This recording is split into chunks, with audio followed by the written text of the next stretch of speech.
दर्शक बंधु, हिंदू शास्त्र रे प्रत्येक प्राणीर मृत्यु पर तार अंतिम संस्कार पूर्ण विधि विधान साथी करा जाय थाए। एही नियम प्रत्येक स्त्री एवं पुरुष पाई सामान्य अटे।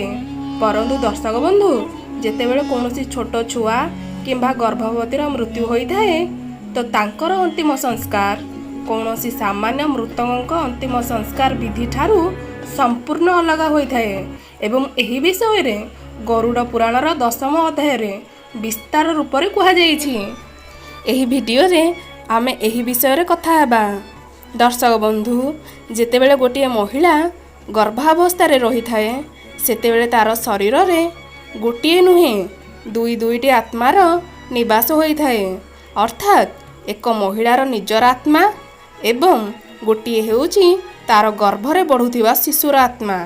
एमितिरे जदि कौनसी गर्भवती महिलार मृत्यु हो जाए तो सर्वप्रथमे शिशु को गर्भवती महिलार पेटू काटी बाहर करदेवा उचित।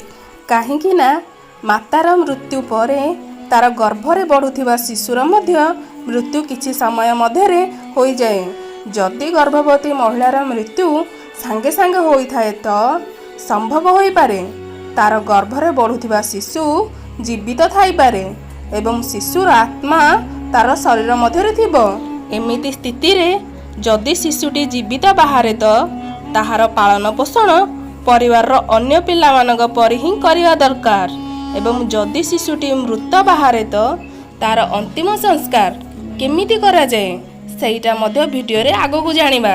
आपनकु गोटिए छोट अनुरोध, चैनल रे नुआ थिले चैनल टी को सब्सक्राइब करि नेबे। दर्शक बंधु, गरुड़ पुराणर 10म अध्याय रे गर्भवती महिलार अंतिम संस्कार सह जड़ित एक स्पष्ट विधिर वर्णना मिली थाए। जहा अनुसार मृत गर्भवती महिलार अंतिम संस्कार गरुड़ पुराण रे वर्णित क्रियाकर्म अनुसार करवा ही उचित अटे। मृतकंकर कुहा जाइथिबा अनुकूल अवस्था अनुसार ही अंतिम संस्कार करा जिवा दरकार। गरुड़ पुराण रे एहा मध्य कुहा जाइछि कि जेतेबेले कौनसी गर्भवती महिलार स्वामींकर मृत्यु हो जाए तो एही अवस्था रे तांकु सहनशीलता एवं धैर्यर परिचय देबार अछि। गर्भवती महिला को स्वामी को चिता सह दाह हेबार नाही, बरम छुआ को जन्म दे तार पालन पोषण करिवा दरकार। एवं तापर जेतेबेले से बड़ होई जिवो, अर्थात से जेतेबेले तार ध्यान रखिबार योग्य होई जिवो, तापरे महिला तार इच्छा अनुଯାयी तार देह त्याग करि परिबो। परंतु दर्शक बंधु, कली जुगरे सती प्रथार अंत होई सारिछि। एही प्रथा केउठारे मध्य देखिबाकू मिलु नाही।